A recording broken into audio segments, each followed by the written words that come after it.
समय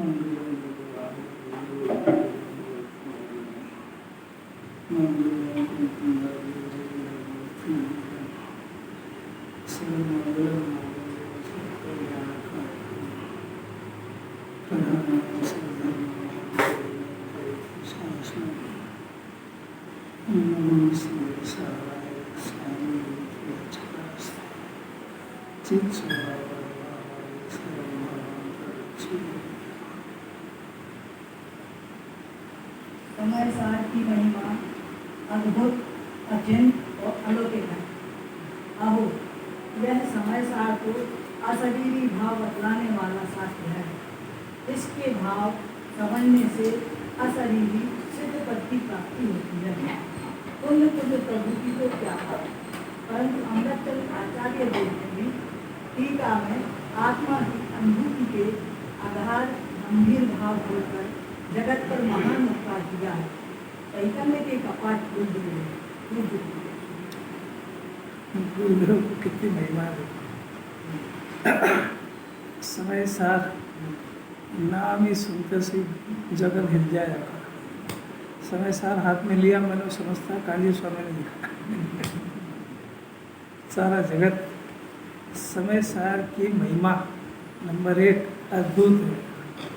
अद्भुत नहीं कहता, दुनिया में निराली, अचिंत्य है, चिंतन में ही नहीं आया, जिसका चिंतन करे ही नहीं जा सके। ऐसी बात दुनिया में कोई सुनेगा, मानेगा ऐसा कि सुनार आभूषण नहीं बनाता, कुमार घड़ा नहीं बनाता, भाई रोटी नहीं बनाती, कर्म के उदय से विकार नहीं होता।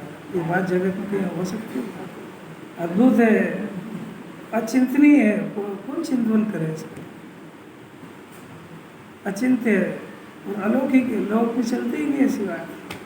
लोक में चलाओगे तो लोग पागल कहेंगे। और सम्यक दर्शन का विषय तो यही है, क्योंकि अनादि से इससे विपरीत बुद्धि चली आ रही। जो सिद्धांत दिए ना, इससे ठीक उल्टा चल रहा है। एक बात हो, समय साहब तो अशरीरी भाव बताने वाला शास्त्र। अब देखे कौन, वो तो बताने वाला, जिसने देख लिया उसको महिमा आती है। अशरीरी बताने वाला शास्त्र है।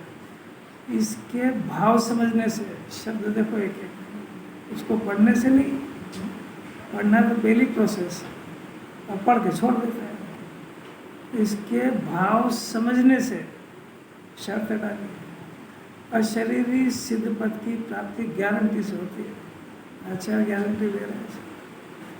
आत्मा अशरीरी है, ये अशरीरी बताएगा और अशरीरी पद को प्राप्त कर लेगा, उसको सिद्ध भगवान कहते हैं।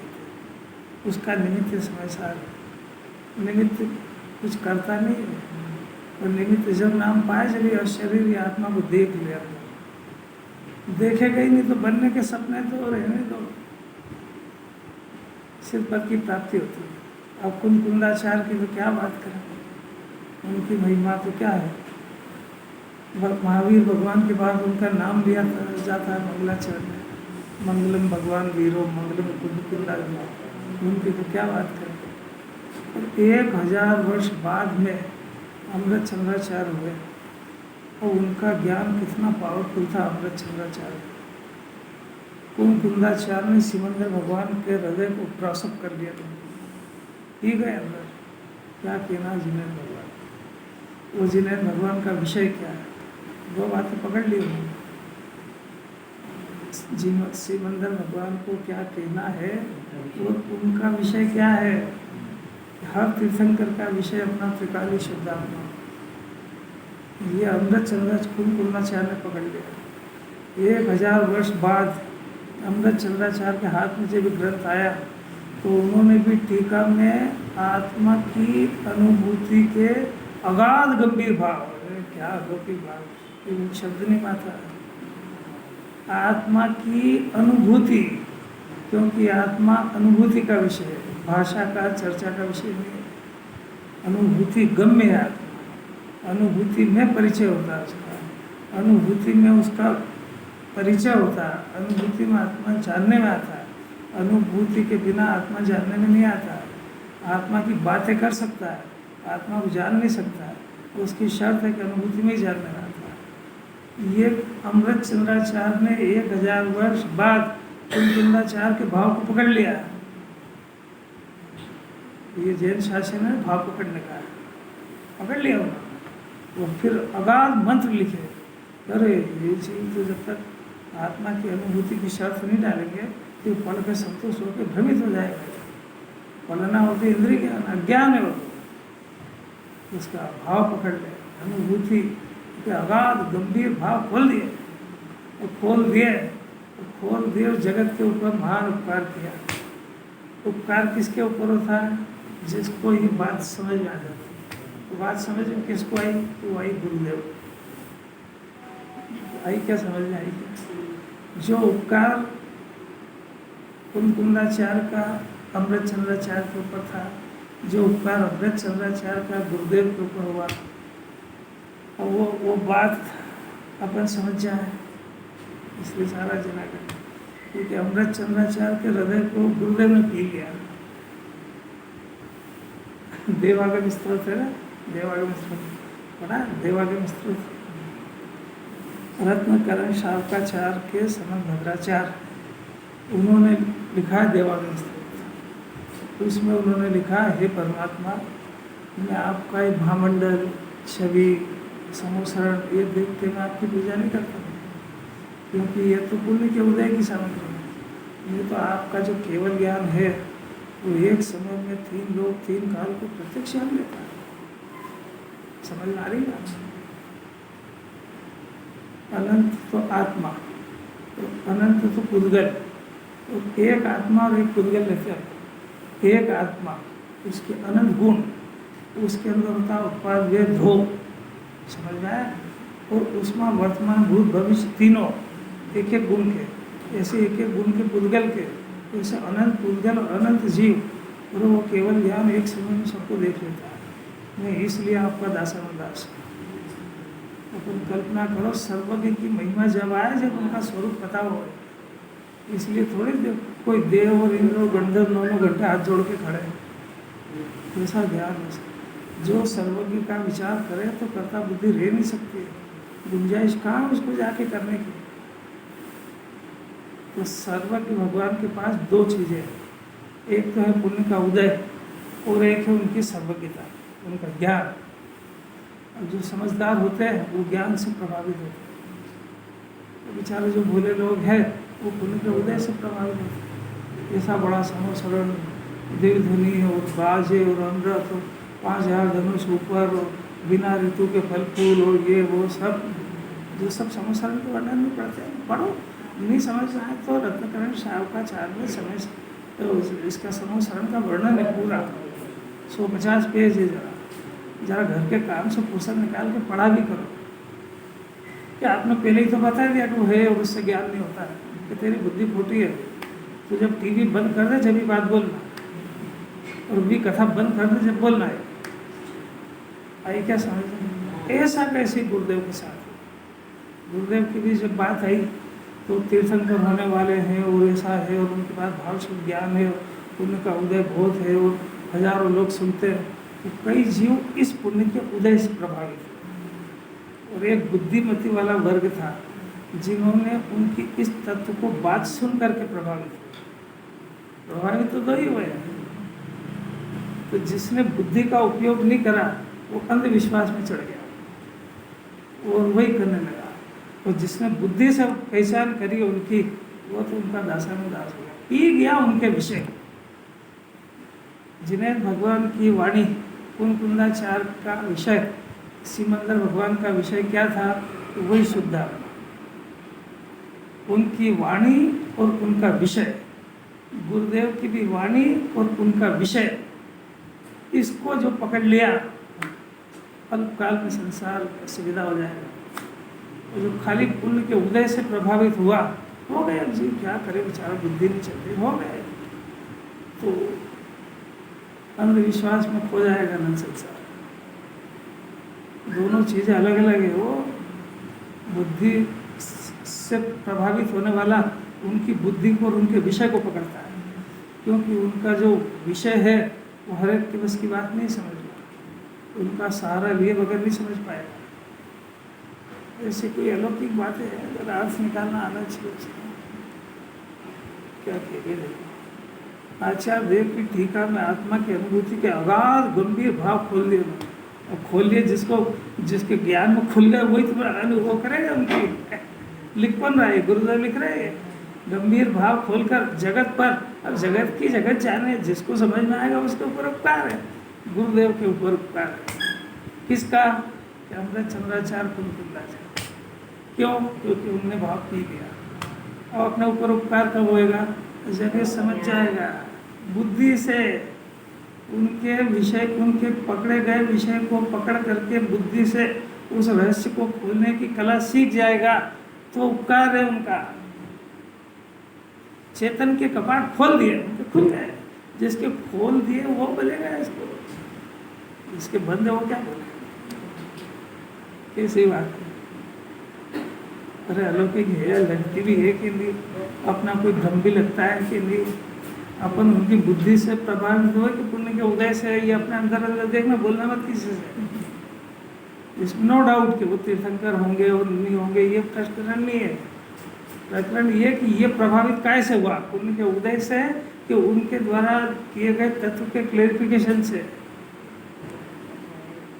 अब देखो अपनी गाथा चल रही बहुत बढ़िया, तो अमृत चंद्राचार्य ने दृष्टांत दे दिया, सिद्ध करते हैं। अब समय सार की उस दृष्टांत की सिद्धि करते हैं, उपादान पे लगा। इसी प्रकार, इस प्रकार मैंने किस प्रकार कि अभी हमने आचार्य ने प्रश्न करा कि वो जो घड़ा बना है तो वो मिट्टी से बना है कि कुंवार से? तो उन्होंने तर्क लॉजिक से सिद्ध किया कि भाई उसके सर्वांग में मिट्टी पसरी है, इसलिए वो मिट्टी से बना है। कुम्हार का उसमें द्रव्य गुण पर्याय और उसकी जो सामग्री है वो घड़े को स्पर्श भी नहीं कर रही। ऐसा जादुई चमत्कार ये उन्होंने सिद्ध करा। अब हमको कुम्हार और घड़ा नहीं समझना है ना, उनको समझाना है। हमको तो आत्मा समझाना। देखो इसी प्रकार पहला शब्द, सभी द्रव्य, तीन लोक के सभी, चेतन और अचेतन, सारे के सारे द्रव्य का अपने वस्तु स्वरूप बता रहे हैं। अपने को तो सभी द्रव्य से क्या काम है? अपनी जिससे एकता ममता पड़ी हुई है, ऐसा अपना परिवार और अपने संयोग में टकराने वाली सामग्री, नौ कर्म की। नौ कर्म माने उसका संयोग, उसका शरीर और उसके नौकर चाकर वगैरह, इनसे माथा पड़ता है, बाकी तो सबको पर ही समझता है। इसलिए उसको समझने से उसको फायदा भी नहीं होगा। जहाँ झगड़ा पड़ता है उसको समझ आ गया। सभी द्रव्य में कौन है? जिसको ये अपना मानता है, जिसके पीछे क्लेश करता है, उन द्रव्य की बात चल रही है, उनका स्वरूप बता रहे। सभी द्रव्य, एक बात, स्व परिणाम पर्याय से, यानी अपने परिणाम भाव रूप से उत्पन्न होते हुए ये उसके अंदर काम हुआ। माने वो त्रिकाली द्रव्य है, उसमें परिणमन हो रहा है, वो उसका परिणाम है, ऐसा उसका स्वरूप। उसमें प्रतिक्षण द्रव्य टिकता है और उसमें परिणाम पैदा होता है। उस परिणाम को उस द्रव्य की पर्याय कहते हैं, और वो परिणाम उसके द्रव्य के आश्रय से होता है, और वो परिणाम एक समय का होता है और हर समय बदलता है, और वो बदलता है, ऐसा उसका स्वभाव। क्या समझ में आई?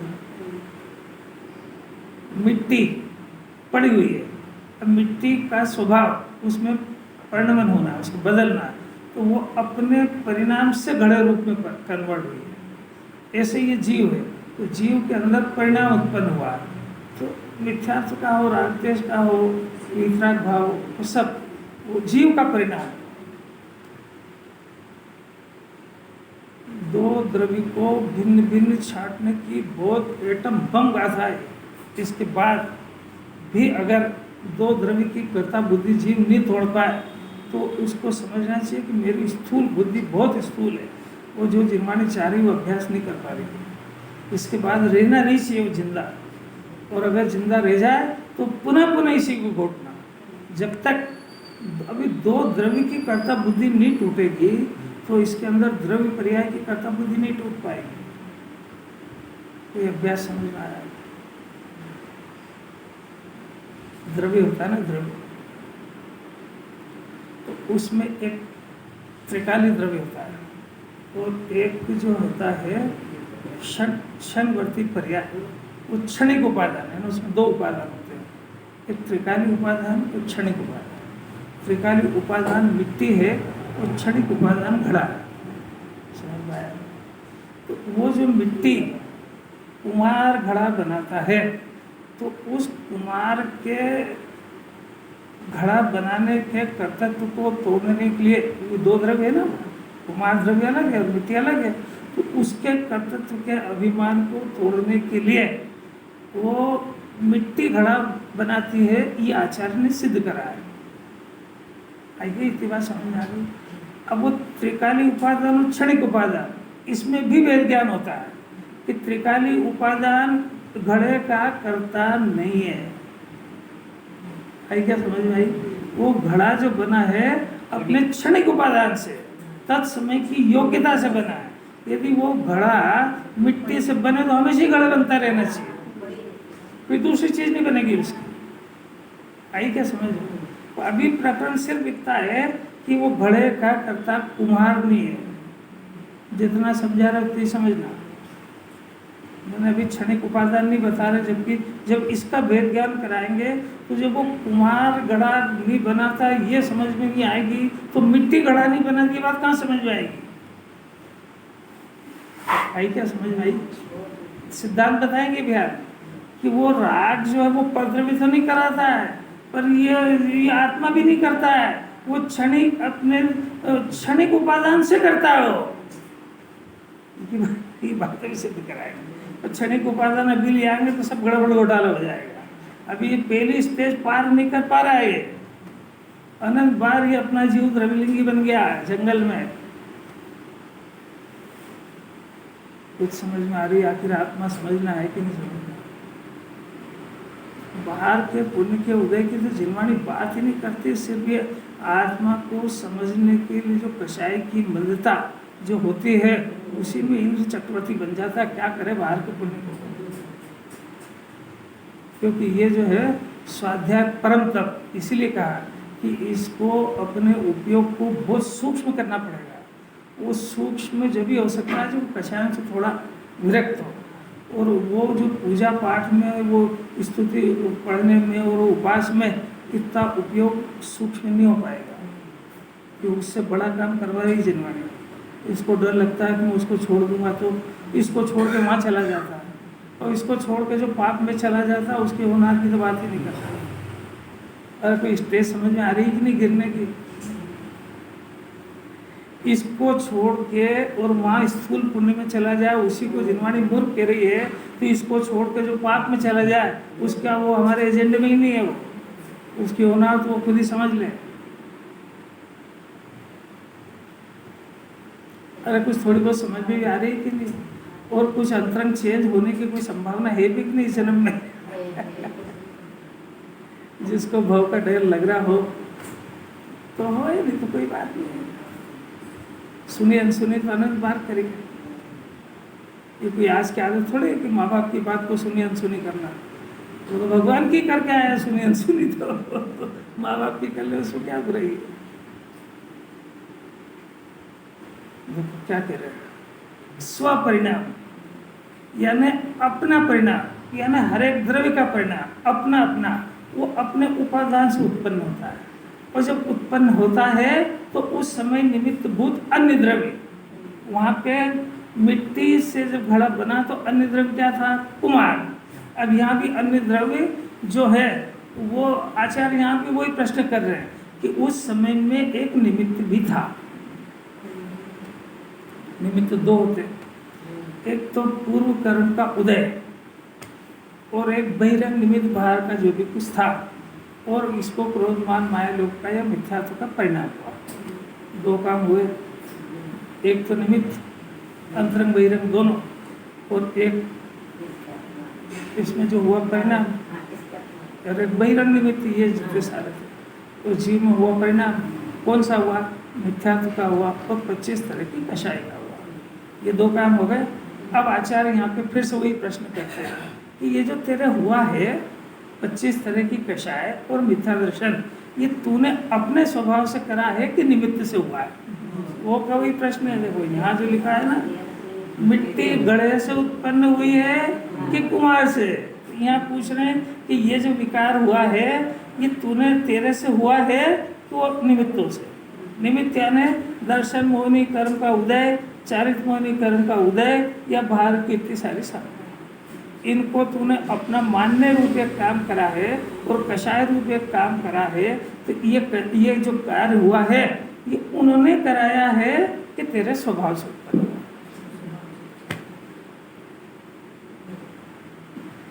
तुरंत बताएगा ऐसी बात है। कितनी मन में शांति हो जाए ये बात समझ में आएगी, क्योंकि तो सिद्धांत की बात चल रही ना, और आचार्य अपने से प्रश्न कर रहे हैं। सामने होए ना तो इतनी बात भी नहीं करेंगे वो, सामने होए तो सिर्फ तू तेरे ढोक दे और जा घर। अब देखो, यदि आचार्य खुद ही पूछते थे यदि लगा के कि यदि निमित्त भूत अन्य द्रव्यों के स्वभाव से उत्पन्न होते हो, यानी कर्म के उदय में, दर्शन मोहिनी कर्म के उदय में, चारित्र मोहिनी कर्म के उदय में, या किसी बाहर के पदार्थ में, मकान ने अपना मानना करवाया हो, परिवार के सदस्य ने कषाय कराई हो, तो क्या होगा कि उनके परिणाम निमित्त भूत अन्य द्रव्यों के आकार होना चाहिए। कैसा वहाँ कहा था ना कि वो यदि घड़ा दूसरे बनाए तो कुम्हार यदि बनाए तो उसका हाथ घुस जाना चाहिए उसमें, तो कुम्हार की साइज का होना चाहिए। और यदि उसका राग निमित्त हो तो वो क्रोधीमान हो तो घड़ा क्रोधीमान घुस जाए उसमें। यदि इसको जो परिणाम हो रहा है वो परिणाम वो कराए तो जैसा वो है वैसा परिणाम हो जाए इसको, वो तो रूपी है। एक समझ रहा है, बहुत शांति से समझना, अनंत काल में समझ नहीं गई ये प्रकरण छेड़े ही को, क्योंकि आचार्य ये अनादि काल से स्वच्छंदी जीव है और ये अपने सारे परिणामों की जवाबदारी दूसरों के ऊपर थोपना चाहता है, खुद अपने आप को निर्दोष सिद्ध करना चाहता है। हे सदोष मानता है निर्दोष, और उससे ज़्यादा पहले तो इन लोगों ने ही कराया, ये सब सुधरेंगे तो उससे क्यों होगा, कोई थोड़ी जिनवानी पड़ी तो मैं क्या करूं, कर्म का उदय ऐसा है। जिनवानी छोड़ के कहीं गया तो क्यों गया, कर्म का उदय ले गया, फिर मैं क्या करूं। इंटरेस्ट किसको था और उसमें जो सजा भोगेगा वो कौन भोगेगा। तो कर्म के उदय को कहना तूने कराया था तू ही भोग, क्या समझ नहीं आ रहा। अभी इतनी बुद्धि पैदा नहीं हो रही है कि जिसको ये बात सुनने को नहीं मिले ना, उसको तो नहीं मिली तो बेचारा बेहोश है। वो जो यहाँ आ गया वो उसको सुनने पर बहुत समझ में आई और उसका दिल कहने लगा कि ये बात मेरे परम हित की है और ये मेरे को समझना चाहिए। ऐसा कोई थोपते नहीं है, उसका खुद का ही दिल कहता है। अब जब उसका दिल कहता है तो उसको जो उपलब्धि हुई वो उसको मालूम है ना कि मेरे को शास्त्र समझ में आने लगे, मेरे को मेरा आत्मा का स्वरूप समझ में आने लगा, मेरे को देव के बीच में रहने की बुद्धि पैदा हो गई, तो फायदे हो गए ना उसको। तो इन फायदे के आधार से उसने कितना नुकसान किया है ये उसको पता करना चाहिए कि जिनवाणी बताएगी। नहीं आ रही आपको कोई बात समझ में आ रही है कि नहीं? अरे आज अगर 1 महीने के अंदर 1-2 लाख रुपए कमाए तो तूने इतनी जिंदगी में इतने कमाए ना है, तो तेरे को हिसाब लगाना चाहिए ना कितना घाटा मिल गया।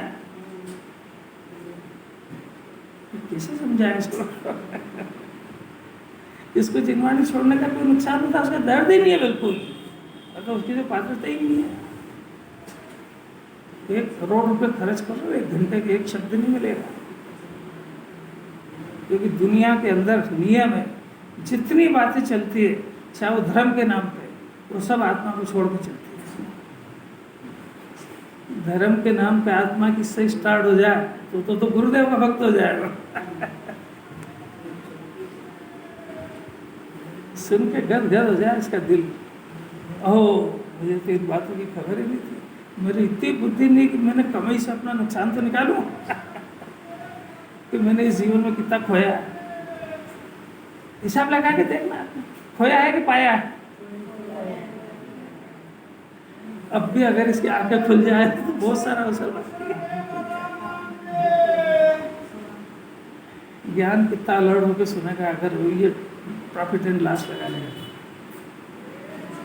परंतु ऐसा तो होता नहीं है, क्योंकि जैसा घड़े के अंदर वो कुम्हार नहीं घुसा, ऐसा उसके इंस्ट्रूमेंट नहीं घुसे, उसका हाथ नहीं घुसा, उसका राग नहीं घुसा, ऐसा ये जो परिणाम हुआ क्रोध मान माया लोभ का या मिथ्या दर्शन का, इसमें ये सब तो कुछ आया ही नहीं।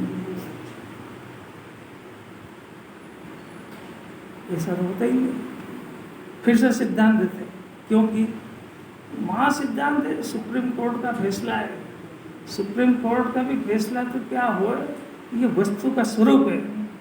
ये ऋषभ देव के समय भी यही था। ये अन्य द्रव्य का नहीं कर सकता। ये हमसे क्यों पूछते हो, वस्तु से पूछो ना, तो वो करने क्यों नहीं देती है। यही गुरुदेव का बहुत विरोध हुआ। उन्होंने क्या कहा, मैं तो ये कुंकुंदाचार लिखा ये पढ़ रहा हूँ, आप जितनी शिकायत हो अगले जन्म में कुंकुंदाचार से कर लेना। तो कल्पना करो कि अपन चले गए कुंकुंदाचार के पास, वो कह रहे तुम मेरे से क्यों बोलते हो, ये सिकंदर भगवान के पास चलो, आप उनसे फैसला करा लो, वहाँ चले जाओ समोसर में। वो मेरे से क्यों कहते, वस्तु से पूछो ना, वो अगर करने दे तो मेरा क्या इनकार है। नहीं यार, जब वस्तु नहीं करने देती है काम को तो हम क्या करें। अग्नि से पूछो ना वो गर्म क्यों है, पानी से पूछो ना वो शीतल क्यों है, राग से पूछो ना कि दुख स्वरूप क्यों है, ज्ञान से पूछो ना कि जानता क्यों है, ये सब स्वभाव है उसका। नमक से पूछो ना वो खारा क्यों है, मिर्च से पूछो ना चरकी क्यों है, क्योंकि ये उनके सबके अपने अपने स्वभाव है। और स्वभाव उसको कहते हैं कि उसको किसी दूसरे की जरूरत नहीं पड़ती है, उसको वो अपने आप से परिणमित होता है, किसी से दबता नहीं और किसी से उत्पन्न नहीं होता, उसका स्वभाव कहते हैं।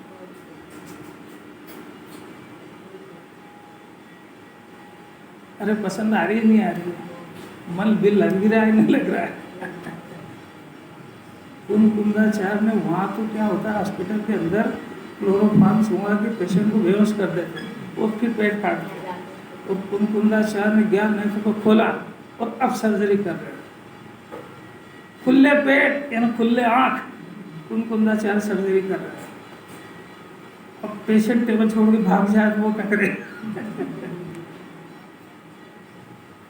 यानी ये पेशेंट टेबल छोड़ के, मैंने ये सुनना छोड़ के अपने कोई घर की आकुलता और कुकर में क्या चल रहा है और ये क्या है, और बच्चा उठा हुआ है कि नहीं, और मैं तो दूध भी ले उगाड़ा भी ले और तो घी जल गया, तो ये क्या करे उसमें।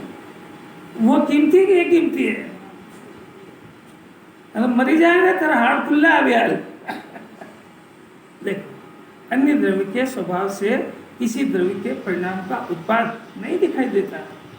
कुंकुंदाचार्य को, अमृतचंद्राचार्य को आज तक जितने भी तीर्थंकर हुए उनको ऐसा दिखाई नहीं देता है कि कुम्हार घड़ा बनाता है, उनको ऐसा दिखाई नहीं देता है कि सुनार आभूषण बनाता है, उनको ऐसा दिखाई नहीं देता है कि बाई रोटी बनाती है, उनको ऐसा दिखाई नहीं देता है कि कोई कर्म का उदय जीव को विकार कराता है, उनको ऐसा दिखाई नहीं देता है कि कोई दर्शन मोहनी कर्म के उपशम क्षयोपशम से सम्यक दर्शन होता है, उनको नहीं दिखाई देता है।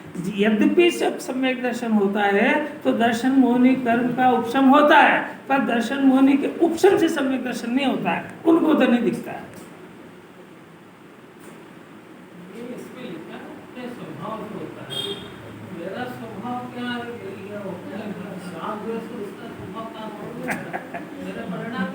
बहुत बढ़िया, ये इसीलिए होएगा कि कभी सुनेंगे कभी नहीं सुनेंगे, और कभी सुनेंगे तो ध्यान से नहीं सुनेंगे। 3 दिन से 4 दिन से मैं यही बात कह, आत्मा के अंदर 2 तरह के स्वभाव होते हैं। ऐसा नहीं कि ये भूले, सभी के यही हाल है, क्योंकि वो सब ऐसे ही है, क्योंकि पुण्य के उदय से प्रभावित होते हैं ना, तत्व से प्रभावित होता है, पी जाए इसको। आत्मा के अंदर 2 तरह का स्वभाव होता है, एक त्रिकाल स्वभाव और एक पर्याय स्वभाव। त्रिकाल स्वभाव में न परिणमन होता है और न विकार होता है, और न कभी अशुद्ध होता है। अब पर्याय स्वभाव जो है, तो इसका पर्याय का परिणमना स्वभाव है, एक बात। अब परिणमना स्वभाव होने पर ये पर्याय का स्वरूप है, वो एक समय की, उसके लाइफ टाइम भी एक समय की, और उसका स्वभाव हर समय बदलना होता है। तो वो पर्याय स्वभाव ऐसा है कि उस पर्याय के स्वभाव में विकार होने का भी उसका स्व का भाव है, विकार उसमें होने की गुंजाइश है, क्योंकि उसका परिणमना स्वभाव है, एक बात। अब वो पर्याय इसी द्रव्य के होने के कारण जिस समय, सुनना जरा ध्यान से बात, जिस समय वो पर्याय अपने द्रव्य स्वभाव को छोड़ के परिणमती है, उस समय उसमें विकार होने की पूरी गुंजाइश है, गुंजाइश नहीं होता ही है। अब ये विकार टलने के लिए, क्योंकि पर्याय स्वभाव है, हर समय बदल रही है, और उसके अंदर राग हुआ है। अब इस राग का भाव कैसे होता है कि उसको जिस स्वभाव को छोड़ने से विकार हुआ था, उस स्वभाव को पकड़ने से विकार का नाश हो जाता है।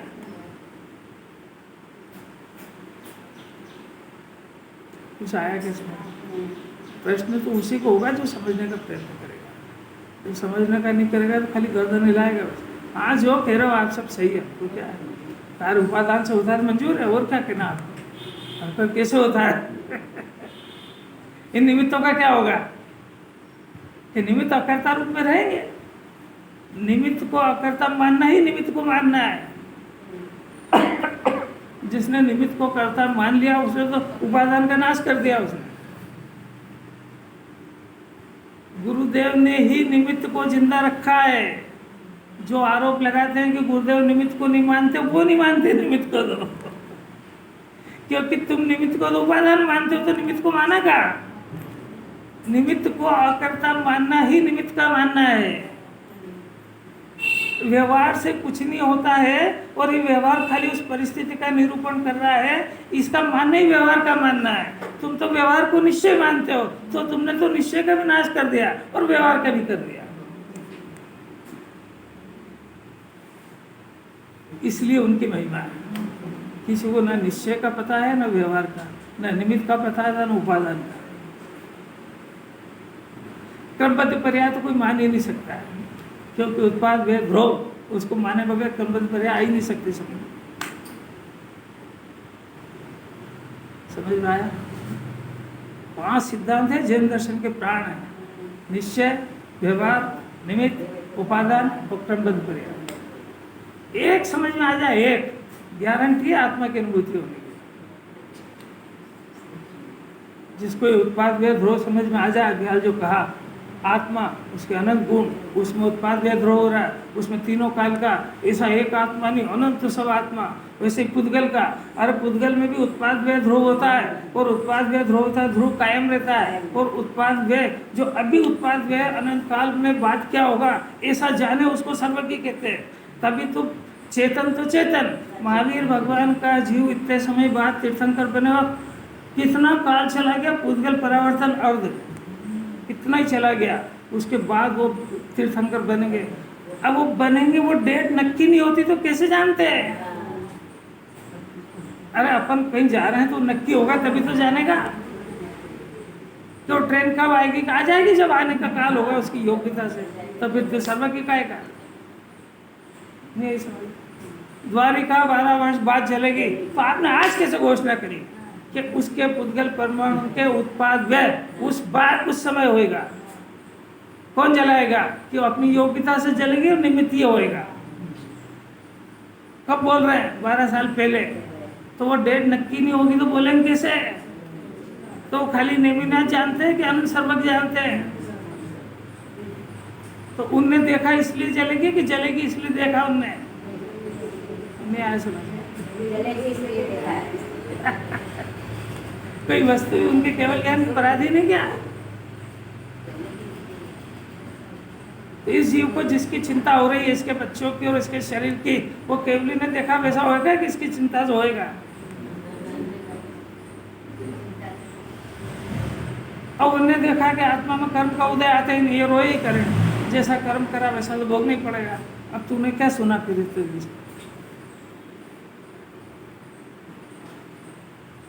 आत्मा कर्म को भोगता है कि आए हुए उदय को जानता है?